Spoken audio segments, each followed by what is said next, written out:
प्राकृतिक व्यायाम। मनुष्य को जितनी जरूरत हवा, पानी और अन्न की होती है, उतनी व्यायाम की भी। हाँ, कसरत बिना मनुष्य वर्षों तक जीवित तो रह सकता है। फिर भी यह सर्वमान्य तथ्य है कि कसरत के बिना मनुष्य निरोग नहीं रह सकता। कसरत का अर्थ केवल हॉकी, टेनिस, फुटबॉल, क्रिकेट और घूमना ही नहीं है। कसरत का अर्थ है शारीरिक और मानसिक कार्य, जैसे भोजन हाड़ और मांस के लिए ही नहीं, मन के लिए भी आवश्यक है। वैसे ही कसरत शरीर के लिए ही नहीं, मन के लिए भी होनी चाहिए। शारीरिक कसरत न करने से शरीर रोगी रहता है और मन की कसरत न होने से वह शिथिल रहता है। मूर्खता को एक तरह का रोग समझना चाहिए। कोई बड़ा पहलवान कुश्ती जीतने में तो बड़ा प्रवीण हो, किंतु मन उसका गवारों का सा हो, तो उसके लिए निरोग शब्द का प्रयोग करना भूल है।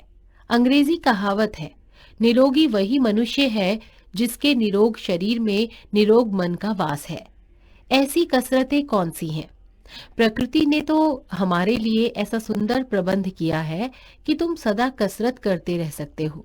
शांतिपूर्वक विचार करने से मालूम होगा कि दुनिया का बहुत बड़ा भाग खेती पर ही निर्भर करता है। किसान के परिवार को खूब कसरत करनी पड़ती है। रोज 8-10 घंटे अथवा इससे भी अधिक कार्य करने पर इन्हें खाने पहनने भर का मिलता है। इन्हें मन के लिए अलग से कसरत नहीं करनी पड़ती। मूढ़ किसान कोई काम ही नहीं कर सकता। उसे मिट्टी की पहचान, ऋतु परिवर्तन का ज्ञान, चतुराई के साथ जोतना और साधारणतः चंद्रमा, सूर्य और तारों की गति जाननी चाहिए। शहर का बड़ा भारी बुद्धिमान भी किसान के यहाँ जाकर निर्बुद्धि सिद्ध होगा।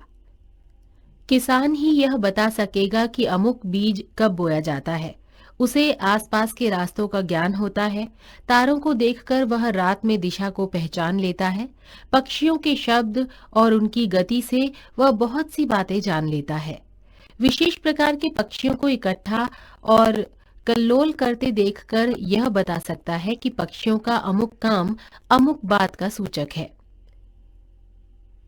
किसान अपने काम भर की खगोल, भूगोल और भूगर्भ विद्या समझता है। उसे अपने बाल बच्चों का पालन पोषण करना पड़ता है। इससे उसे मानव धर्म शास्त्र का साधारण ज्ञान होता है। पृथ्वी के विशाल भाग में रहने के कारण वह ईश्वर का महत्व सहजता से समझता है, किंतु सब लोग किसान नहीं बन सकते। हमने किसानों की जिंदगी का कुछ वर्णन यहाँ इसलिए किया है जिससे लोग अपना रहन सहन उन्हीं के समान बना सके।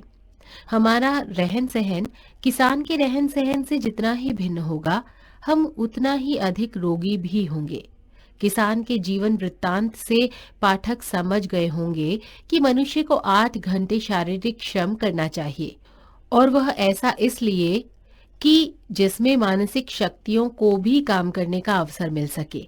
इसमें संदेह नहीं कि व्यापारी आदि को कुछ मानसिक व्यायाम करने का अवसर मिलता है, परंतु वह कसरत एकांगी होती है। ये लोग किसान के समान खगोल, भूगोल तथा इतिहास का ज्ञान नहीं रखते। इन्हें भाव ताव की खबर रहती है। माल की खपत करना खूब जानते हैं, परंतु इस काम में मानसिक शक्ति का पूरा जोर नहीं पड़ता, और न इस धंधे में शरीर को ही अधिक मेहनत करनी पड़ती है। ऐसे मनुष्य के लिए पाश्चात्य विद्वानों ने क्रिकेट इत्यादि खेल लाभदायक बताए हैं।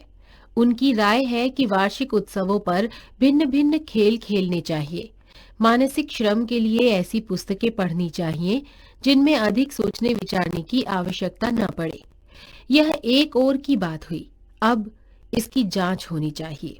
इसमें संदेह नहीं कि ऐसे खेलों में शरीर की कसरत हो जाती है, पर ऐसी कसरतों से मनुष्य का मन नहीं सुधरता।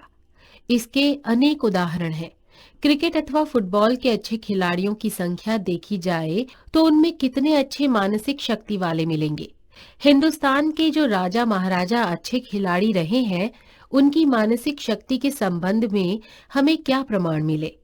इसके विपरीत जो अच्छी मानसिक शक्ति वाले हैं, उनमें कितने खिलाड़ी हैं? मेरी समझ में मानसिक शक्ति वाले खेलों में बहुत ही कम खेलने वाले दिखाई पड़ेंगे। हमारे भारतीय बुद्धिमान गृहस्थों का मार्ग ही निराला है। वे मन की कसरत करते हैं किंतु शरीर की कसरत नहीं करते या कम करते हैं।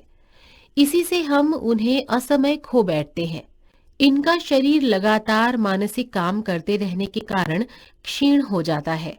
कोई ना कोई रोग इनके शरीर में घर किए रहता है और उनके पुष्ट विचारों से देश लाभ उठाए, ऐसा समय आते आते ही वे संसार से चल देते हैं। इससे मालूम होता है कि केवल शारीरिक या मानसिक व्यायाम काफी नहीं है और न ही वह कसरत जो निरुपयोगी और सिर्फ खिलवाड़ के लिए हो। जिस कसरत से मन और शरीर दोनों का सुधार साथ साथ और हरदम होता रहे, वही कसरत अच्छी है। उसी से मनुष्य निरोग रह सकता है। किसानों में ये दोनों गुण हैं। जमीन का काम करने की कसरत के अलावा सर्वोत्तम कसरत है चलना। इसे कसरतों की रानी कहते हैं। चलने से शरीर के प्रत्येक भाग में खून तेजी से दौड़ा करता है। प्रत्येक अंग में हलचल पैदा होती है और सारा शरीर कस उठता है। चलने से हाथ पैर तो हिलते ही हैं, साथ ही बाहर की शुद्ध हवा मिलती है।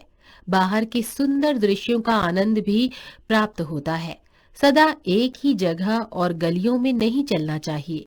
खेतों और जंगलों में घूमना आवश्यक है। वहां प्राकृतिक शोभा की कुछ परख होगी। 1-2 मील चलना कोई चलना नहीं कहलाता। 10-12 मील चलना चलना है। जो लोग प्रतिदिन ऐसा न कर सकें, वे प्रति रविवार को खूब चल सकते हैं। मूल्य: व्यायाम का महत्व: कृषक जीवन सर्वोपरि, मानसिक व शारीरिक विकास।